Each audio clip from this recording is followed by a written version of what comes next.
Hello, ladies and gentlemen. Welcome to the greatest games on the Blizzard. My name is Marcus Speller. Jonathan Wilson, of course, is here. Joining us today is Paul Hayward, one of the most recognisable names in British sports journalism, having written for The Guardian, The Independent, The Mail, and of course, up until recently, was the chief sports reporter at The Telegraph. Paul was also Sir Alex Ferguson and Sir Bobby Robson's ghostwriters for their autobiographies, and is currently working on a biography of the England's men's football team. Paul, a pleasure to have you in the podcast. Glad to be here. Today we go back to Guadalajara in the summer of 1970, the World Cup Group 3 match that ended Brazil 1, England 0. Paul, why have you chosen this game?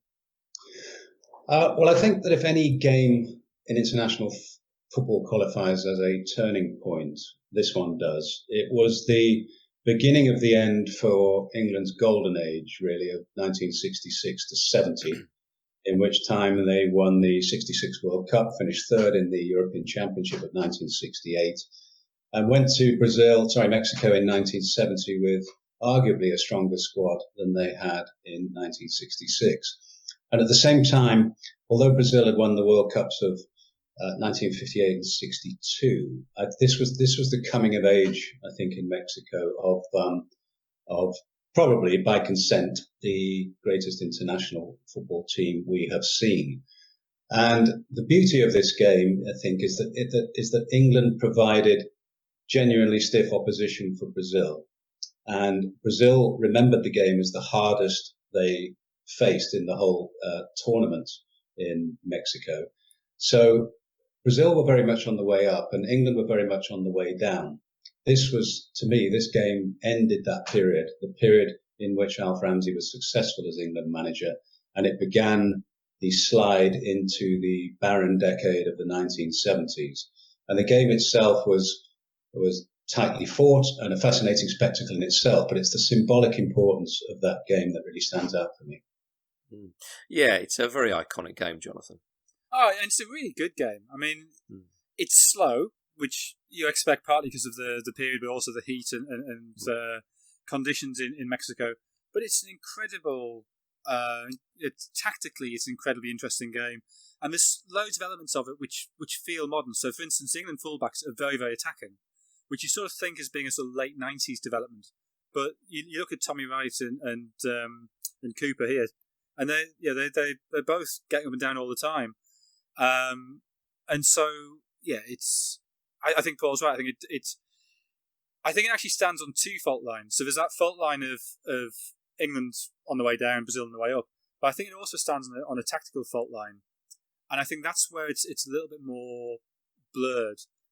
But I think this was perceived at the time as being this is the start of a bold new era.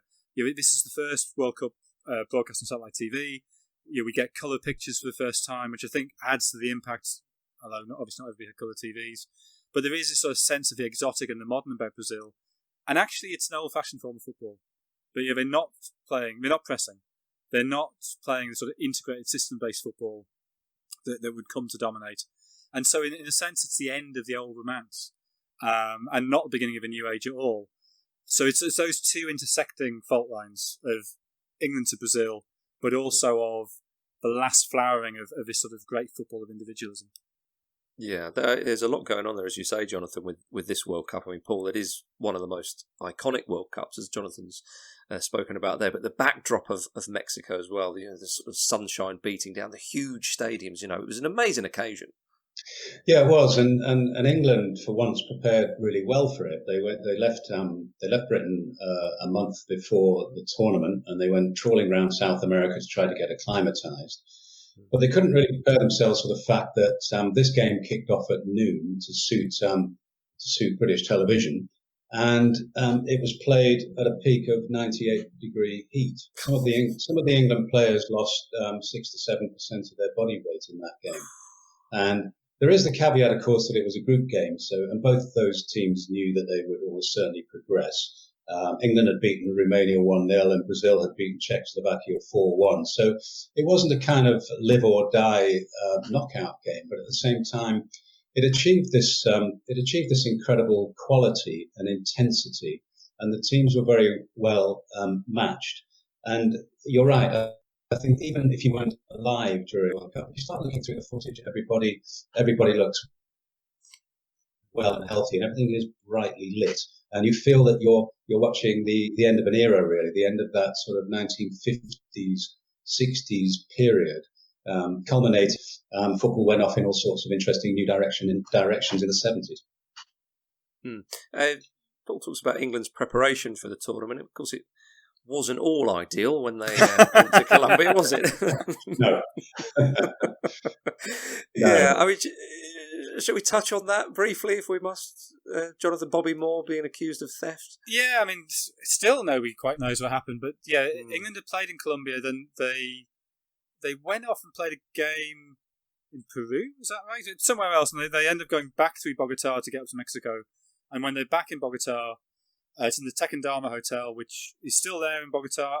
I stayed there accidentally in 2011, not realising it was the same hotel, because it's now a Crowne Plaza.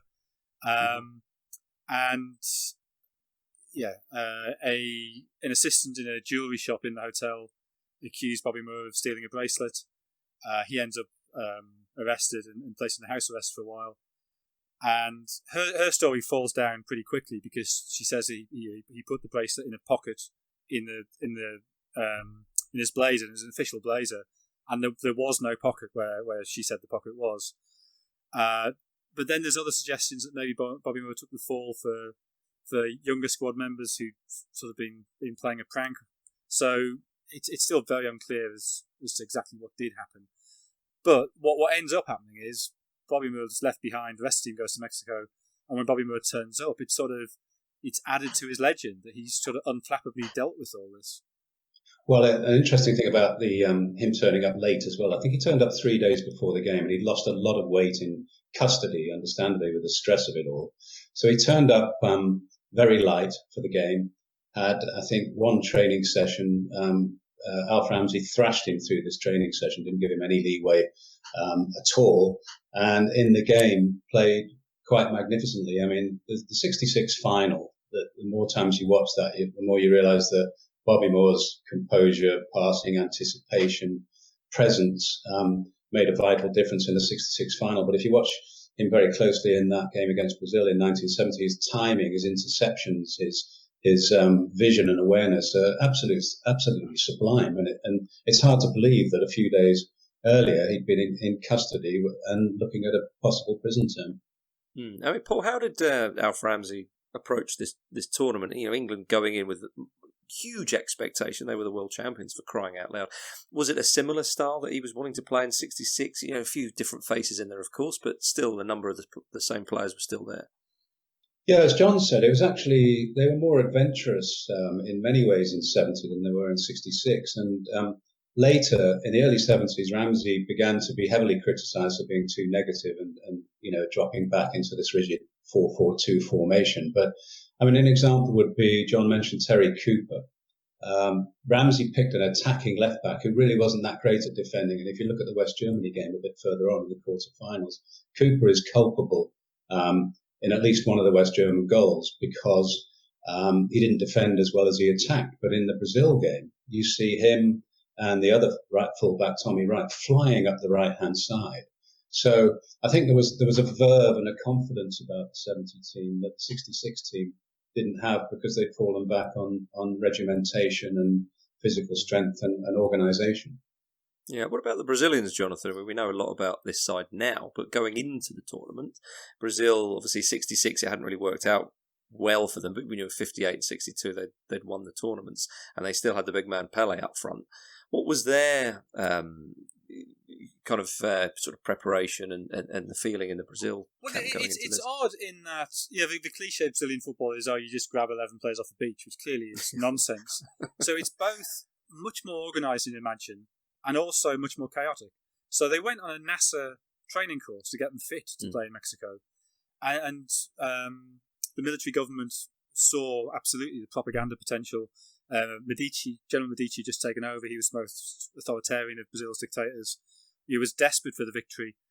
But that then led to conflict with the coach, João Saldanha, who had been a member of the Communist Party in his youth, had been a player, became a journalist, and he was known as Fearless Joe because he was just prepared to say anything, whatever he thought he said. he was obviously a little bit,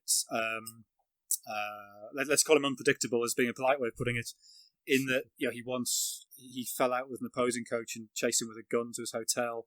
I think that was in '67. Mm-hmm. And they qualified very, very well. They'd scored 20-odd goals, 23 goals, I think, in the 6 games in qualifying. 23 goals in 6 games in qualifying. But then in October '69, he went to Europe to sort of scout out the opposition, see what European football was like. And of course, Brazil had these memories of '66, where they'd essentially been bullied out of the tournament, so kicked out of it by Hungary and by Portugal. And he came back sort of in a panic, sort of thinking we're not strong enough, we're not big enough.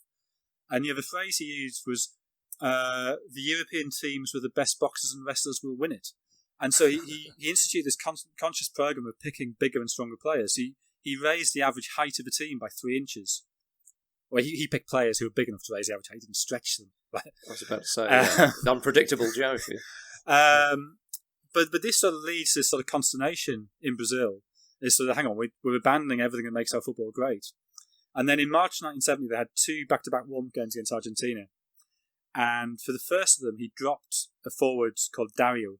And Dario was a favourite player of Medici. Medici was a big Flamengo fan. And he'd effectively arranged Dario's transfer from Atlético Mineiro to Flamengo. And so when he drops him, obviously somebody asks Saldanha, are you concerned by this? And his response was, I don't pick the general's ministry, he doesn't pick my forward line. Which is fair enough, but probably not when you're living under dictatorship. Maybe be a bit more diplomatic. And then they lose the first of these 2 games to Argentina. Gerson and Wilson Piazza get totally overrun in midfield. Saldanha blames Pelé for not dropping deep and not doing his defensive work, which, Pelé is sort of the archetypal number 10. He's not meant to do defensive work in the Brazilian mind. And so that then sort of creates further conflict, further doubts about him. They do win the second game against Argentina. They bring in Clodoaldo, who's 19 at the time, defensive midfielder, who goes on to be vital, in their success. So he had sort of found a solution. But even after that game, he says Pelé's not working hard enough. He says he's short-sighted.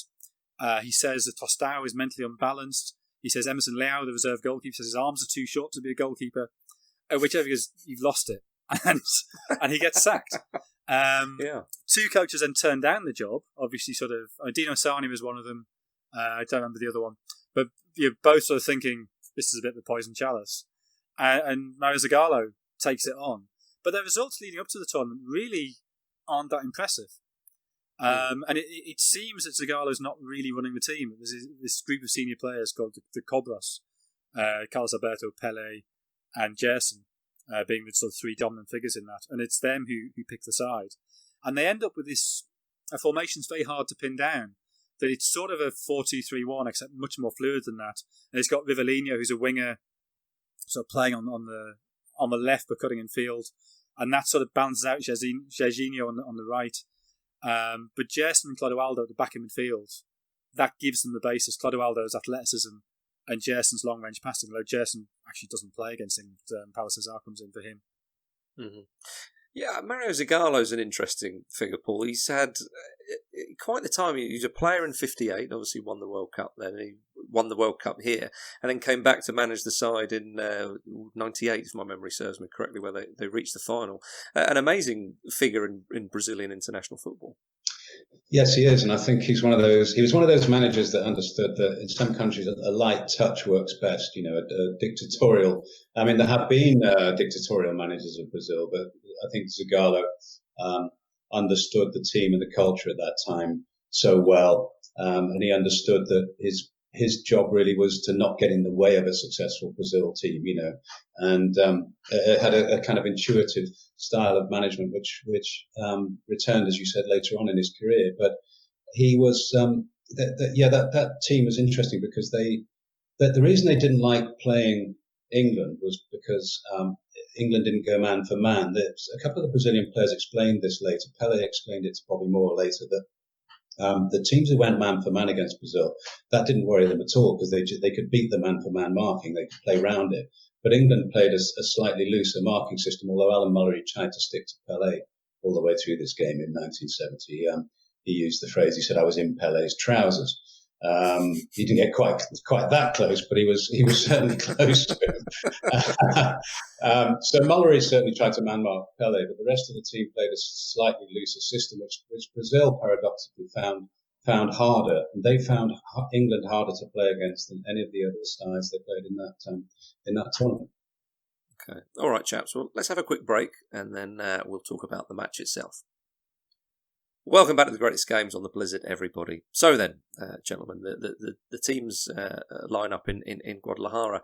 And as you said, Jonathan, it's a sort of slow game and so on, but it's a very exciting game. Even watching it back now, with all the kind of modern football looking as it does and so on, this game's still a spectacle. It's still quite, dare I say, end to end, but there's a lot going on, and you know, if you watch the highlights again, you think to yourself, surely this doesn't just end with the one goal. Yeah, and I think actually England, for maybe the first 20 minutes and the last 20 minutes, are significantly the better side. You know, it's a very even game, and particularly the fullbacks getting forward and getting crosses in, and you see really early on Tommy Wright puts in a cross and Felix sort of comes to it, gets nowhere near it, and the cross is mishit and it sort of just drifts wide of the far post. But I think that immediately set in people's minds the idea of, you know, Felix really doesn't like balls in the box, and then that's the way England can really get at Brazil. And of course, you've got Jeff Hurst in there, who's a very, very good header of the ball. Mm-hmm. Yeah, Felix had a busy day that day, it's fair to say, Paul. He also took one on the head from Francis Lee up front, which caused a bit of, gave the game a little bit of extra spice, I think it's fair to say. It did, and Francis Lee had a shot, and he shot straight at Felix, and he was so annoyed with himself, he just proceeded to kick Felix in kind of revenge.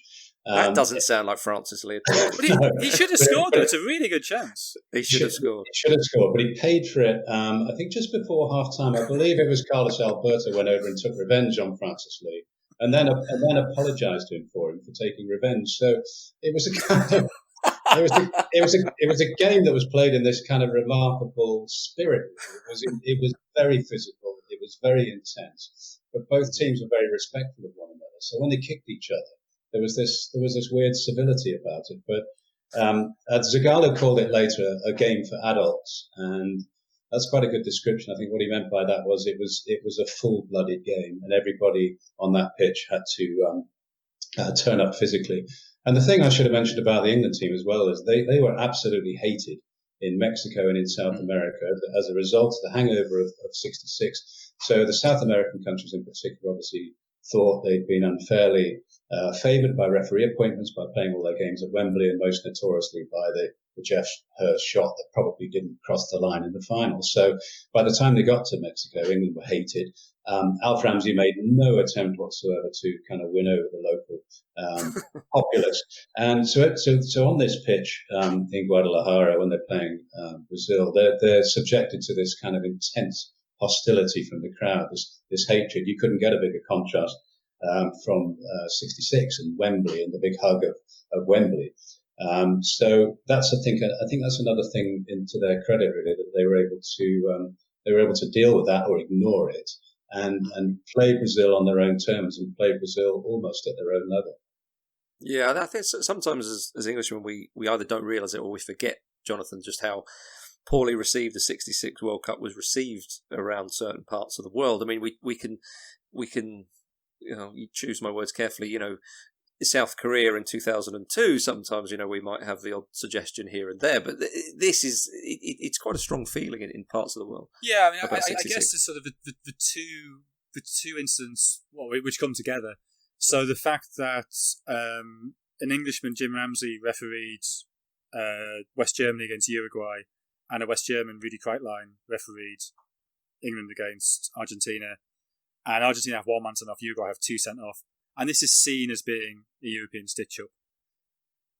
I mean, Argentina's delegates arrived late at the meeting, and the meeting was sort of kicking out as they turned up. So they never had an input into the meeting. You just thought they would turn up on time, and like, this might not have happened. But then, of course, what compounds it all is all the ill feeling after that quarter-final. And then Ramsey gives them the soundbite, which can be used for the rest of time against England by calling Argentina animals. Which he doesn't actually do directly, but he says, we'll show our best form when we play a team that doesn't act like animals.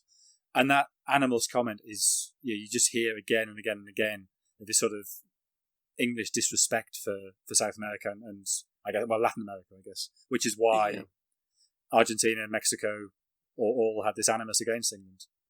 Well, this was also reflected, Paul, in and how voting patterns were for FIFA presidencies, in the 70s, So Stanley Rouse was in charge of FIFA at the time, and federations and associations around the world had just about got fed up of the European dominance and almost a bit of a colonial spirit, I suppose they might say. Oh, completely. Rouse was, let's say, sympathetic to apartheid South Africa, and Havelange was in the background working out that Rouse was representative of a time that had gone in football, and that he was preparing his coup d'état, if you like, to take over from Rouse and to draw on the votes of world football, much as Sepp Blatter did in a later period. But England were profoundly unpopular in Mexico, and when Jack Charlton got back, he one of the first things he said was, I just can't believe how much they hated us. And England played this game against Brazil, having not had much sleep because there was a constant din outside their hotel. People stayed up all night outside their hotel chanting for Brazil. So all in all, and then they stepped onto a pitch in 98-degree heat, as I said. So all in all, it wasn't a great preparation. Yeah, but as you mentioned earlier, it was quite a decent performance nonetheless from England, especially from Bobby Moore, Jonathan. The shift they put in, probably thought they should have got at least a point, maybe even both of them. I nearly said all three, but it would have been both of them in those days, of course. But an entertaining game, and I think it's in the second half Brazil came out a little bit more. Yeah, but I mean the other incident in the first half, of course, was the bank save. Of course, It's remains the most famous save of all time. Certainly in England, the most famous save of all time. He's going across goal. Pelle's had it down, and because it bounces up, he has to sort of push it up over the bar. It's not a normal save. So that, there's that as a sort of defining image of the game, relatively early on. The other thing I think is worth saying, given the hostility of the crowd, given the physicality of the game.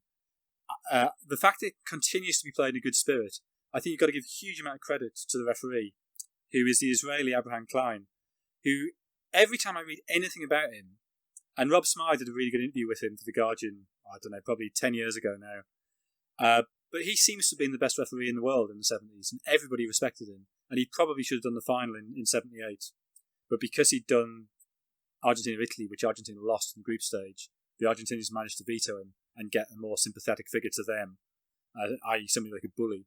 But Klein, I think, has a great game. Just sort of, keeps it bubbling at just the right level. He's not over fussy, but he makes sure nothing gets out of hand. Yeah, the Gordon Banks save is certainly still regarded as the greatest save, certainly in international football. And I think the measure of how good it was that Banks couldn't really explain it afterwards. He wasn't entirely sure what had happened. It started on his near post when Jairzinho beat Terry Cooper and crossed the ball to Pele, who was closer to the far post. So that was Banks' first problem. He had to get across to the back post where the header had a sort of bouncing bomb effect and had risen from the ground very sharply.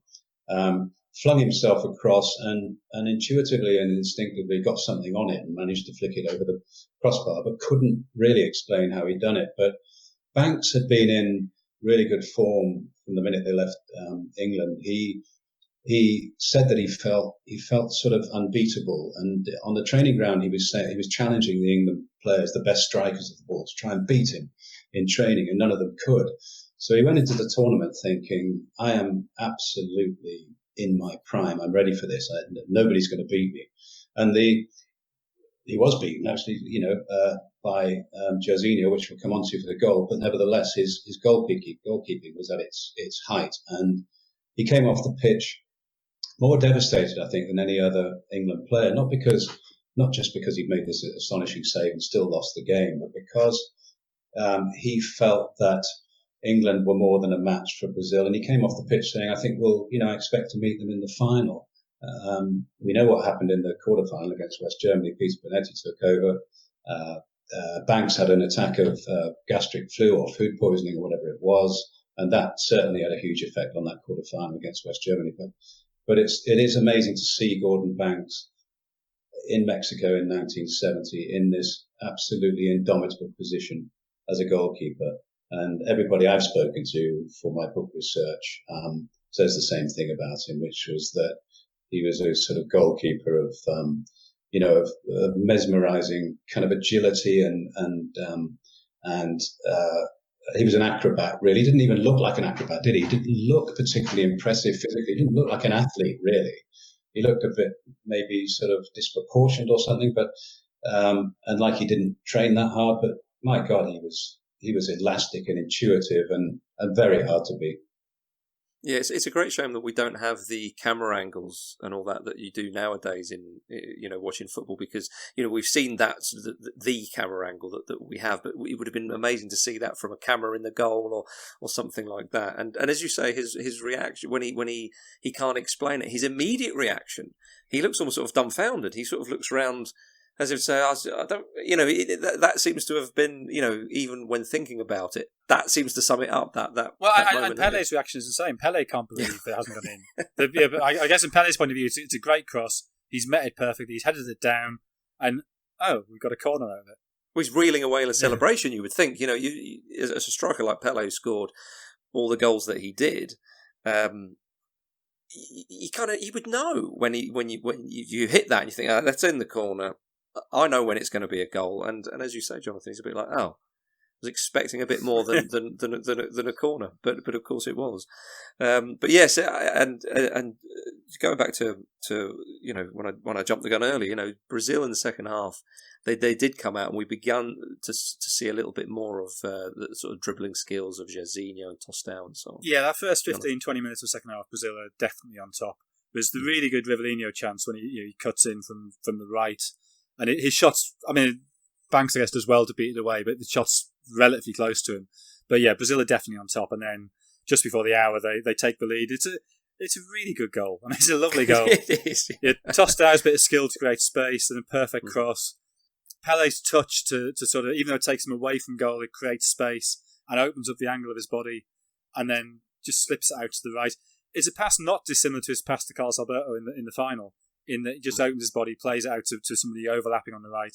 This time it's not Carlos Alberto, it's Jairzinho. And Jairzinho absolutely lashes it just under the bar. And even that, Banks is not far away from it. It's got to be a good finish, or it's well, absolutely. Or he needed to do that to score. Yeah, so it's a magnificent goal. Yeah. Sorry, Paul. No, I was going to say, and I think what happened after that, which makes you understand the sort of confidence and conviction that England had in that year, in that tournament, is that England really go chasing this game. They really go pressing for an equaliser. They don't. There's no sense of them thinking, well, we get to the end of this at 1-0, we've done well, and we'll probably qualify from the group anyway. They press and they press and they press, but they're not. The problem is they don't press very well, in the sense that there's a notorious Jeff Astle miss when he dribbles a shot wide. That was a bad one. Alan Ball hits the crossbar. You could argue, you could diagnose traditional English panickiness or panic in the last 10 or 15 minutes. I'm sure the players who were there would object to that, but they were spirited, they were positive, they were determined to try and level the game, but they weren't particularly precise. And Brazil probably felt, well, we soaked up a bit of pressure there in the last 5 or 10 minutes, but they didn't really. England wasted the chance to take something from the game. Yeah, I think that's a really interesting. It's a really interesting question. They by bringing Jeff Astle on for Lee, it gives them 2 focal points, and they clearly go longer. There's clearly a policy shift. We're going to go long, and it does create those 2 chances, but it does also feel a bit sort of hit and hope. And I can't quite work out whether, because Felix was so panicked by long balls, whether it was worth doing it, or whether it was just a bit thoughtless, and whether they could have got more out of it. And I think certainly in the 50 years since, we've seen England regularly do that late in games. You think of Croatia in 2007, with ludicrous kind of, let's whack it long on Robert Kovac's head for no reason. here I kind of think it's slightly more justifiable, but it's of a keeping with what we then saw as an English failing. Yeah, and we saw it actually in '73 in the Poland game at Wembley. It was a very different team in the 1-1 with Poland, but you see that same syndrome. They weren't particularly playing long, I don't think, to try and score against Poland when they needed to win that game. But it was certainly panicky, and they were certainly the harder they tried, the less composed they became.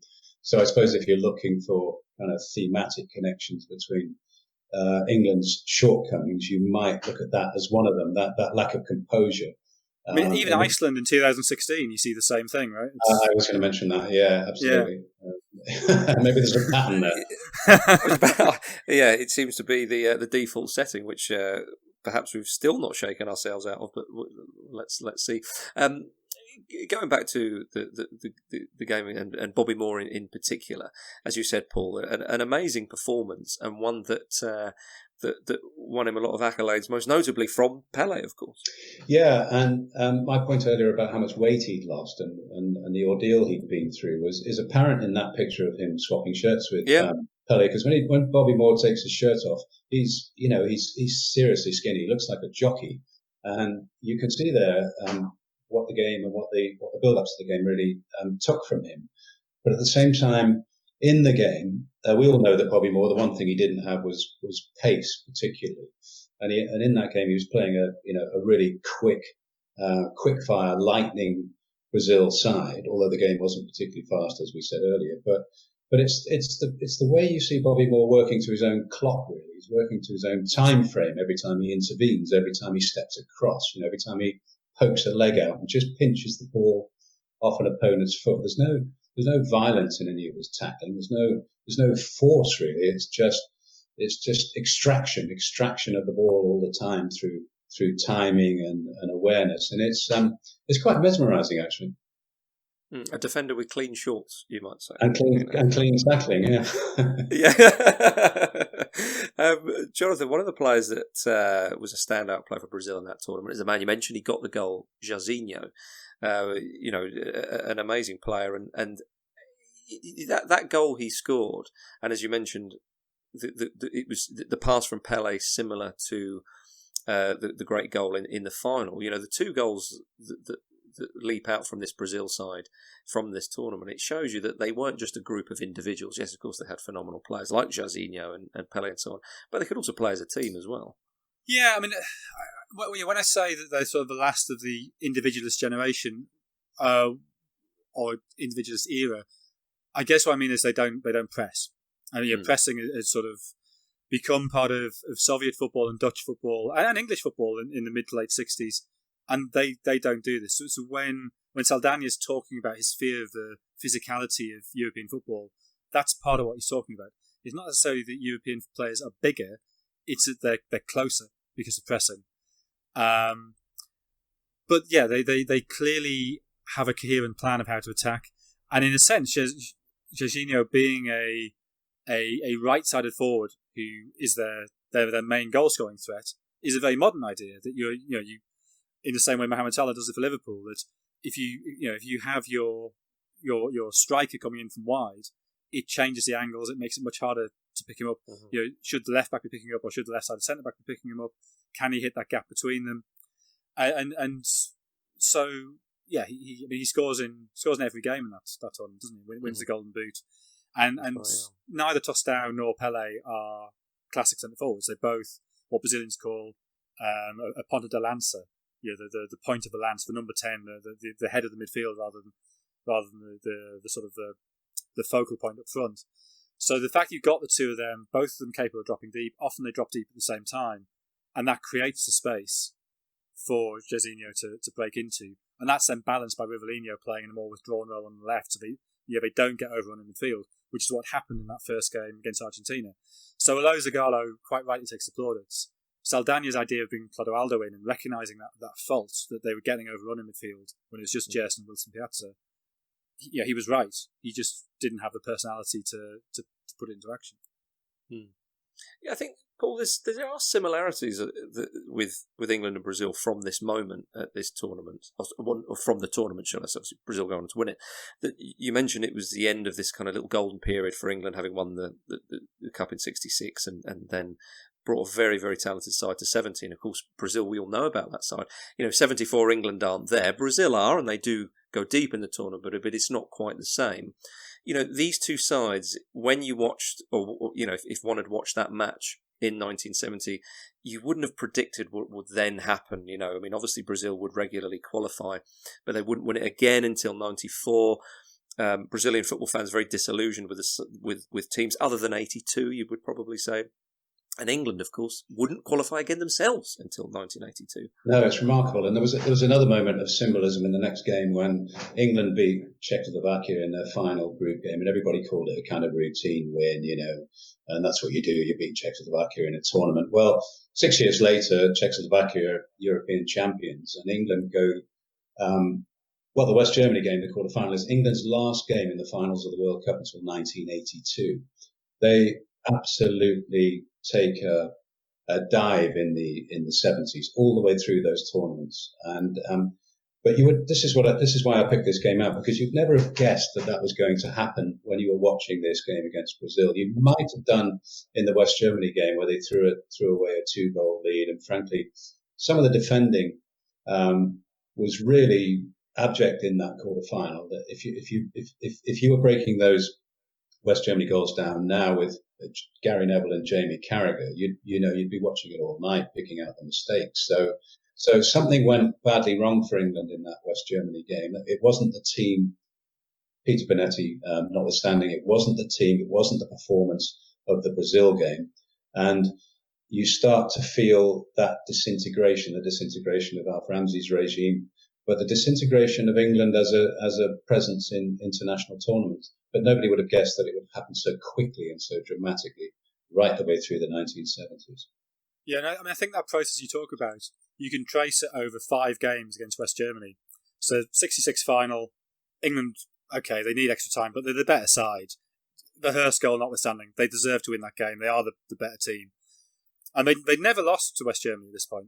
68, they played them in a friendly 4 days before the semi-final of the Euros against Yugoslavia. Don't take it that seriously. They get beaten, and they sort of ignore the lessons of that. The first defeat to West Germany, and it's still sort of, it's only West Germany, it doesn't really matter. Then 2-0 in the quarterfinal here, and okay, you got the issue with Banks not being there, Bonetti's mistake for the first goal, but you're right, a complete sort of systemic collapse from a manager, from a team whose strength was its system. And then 72, they played them in the quarterfinal of the Euros, two-legged. So firstly at Wembley, which is a really strange game. I think it's misremembered. I'd be interested to see what you say in your book about this. But they get played off the park for half an hour, and it's watching football from the 1990s against football from the 1960s in that first half hour. But then they actually get back into it. They get it back to 1-1, give away a daft penalty, and then chase the game and end up getting beat 3-1. So it's been sort of this half an hour of humiliation, and then sort of 50 minutes are quite good, and then they sort of lose it in the last 10 minutes. But then they go to I think it's played in Berlin, the second leg, and they're just abject. They don't try and get back in the game. They just try and kick West Germany. It's sort of complete dereliction of any sort of sense of fair play or doing what English football should be about, what English football should be good at. They're there to avoid humiliation and to inflict damage if they can. And in those 5 games, I think you see that arc perfectly. And yeah, it takes them a long, long time to recover from that second game in Berlin. It's a very good point, because the early anxiety, I think, in the England culture was about South America and radically different football cultures. And would England be able to cope with the rise of, say, the South American powers? And yet, in this Brazil game in 1970, you would have felt, oh, well, yeah, they're not doing too badly. They can play against these sides and hold their own, and they do have a valid style of play and the right level of player to be able to compete. But then in the early 70s, it wasn't South America that gave England the problem. It was the rise of the European superpowers. It was German football and Dutch football, and England couldn't cope with the mainstream, continental powers, and that will have probably come to a shock. That comes as a shock for them. And I agree about the Germany games, John. I think I'm obsessing about 70 and Mexico, but actually you could go back to the start, the point where Germany starts to become better than England and more potent than England. And that predates the Brazil game in 1970. I think the 70 game just has this extra, it has this symbolic importance, and I think you can see it so clearly there, even though it may have started a couple of years before. And under Ramsey, after Mexico, everybody I've spoken to about it says that he wasn't handling the transition he was no longer handling the transition from 66 very well. He'd become too loyal to the old guard. He wasn't particularly comfortable with the new style of kind of, for want of a better term, a sort of more maverick style of 70s player, slightly more unruly, the type of player who didn't want to buy into the tight discipline and the ascetic nature of the England camp that Ramsey liked. And from there, I think his control of England and his ability to move them on and keep pace with Germany and Holland was starting to break down. And Revie inherited that and, of course, made it even worse. I think Ramsey's loyalty sort of came to haunt him. That is it Mick Shannon's line? There's a line of sort of one of those type of forwards who says it was really hard to get in the England team, a lot harder to get out. Yeah. Once you're in, he just wouldn't drop you. Yeah, and it was difficult for them to talk about as well, of course, because nobody wanted to be seen to be disparaging one of the boys of 66, and it wasn't really allowed to say Jeff Hurst shouldn't be in the team anymore, Martin Peters shouldn't be in the team anymore. But I think a lot of them felt that, and I think a lot of them felt held back in the final phase of Ramsey's career. And then when Don Revie came in, obviously everybody got to go. It was mass auditions, it was change teams week in, week out. And I think they all felt at that point that nobody knew what was going on and that there wasn't a settled side, and they veered to the opposite extreme. Yeah, I mean, Paul, whenever a golden period, or to use more, recent language, a golden generation is spoken about, it often takes a while to get over that period. Certainly we would say the same for England nowadays. How long do you think it took England, if indeed they ever did get over that golden period in the late 60s? I don't think they got over it psychologically, because the sense of entitlement and the expectation and the sort of the delusions really are very strong throughout the 70s, 80s and 90s really. I thought the 1982 World Cup team was a pretty good one, and they were pretty credible in places in Spain, and were slightly unlucky. And Ron Greenwood obviously made his mistake with Kevin Keegan and Trevor Brooking and all the rest of it. But it was a credible side that turned up in Spain in '82, I feel. But the mentality around England was still seriously distorted and strange and contorted, because I don't think England really ever adjusted to a reduced position in the world, a reduced position in the game, and it really tormented them, and it tormented the players really to have to carry this through the 70s and 80s, and I think there was a sense of unreality about it all, which didn't help the process of deciding, right, the golden age is gone. What do we do now to try and compete with the superpowers in the game? That calculation was never really made. They just lurched from event to event, crisis to crisis, and sort of made it up as they went along. Yeah, and I think you see that I mean, entitlement, I think, is the word. And you think you really see that. Even the World Cup song from '82, this time we'll get it right. As if there's been this sort of this long history of years.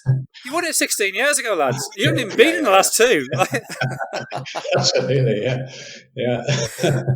Yeah, perhaps they should have taken a leaf out of Scotland's book when it comes to songs. What was it? Don't Come Home Too Soon? Was there 98 or 96 or something like that? Yeah. Oh, dear. Yeah, incredible. Well, Paul, it's been an absolute pleasure talking to you. I've enjoyed it. Thanks for having me on. About this, yeah. For more stories like that, ladies and gentlemen, go to theblizzard.co.uk. But yes, thank you very much, Paul. Pleasure to have you on the pod. Thank you. All the best. Jonathan, pleasure as always. Thank you very much for joining us, everybody, and we'll see you next week.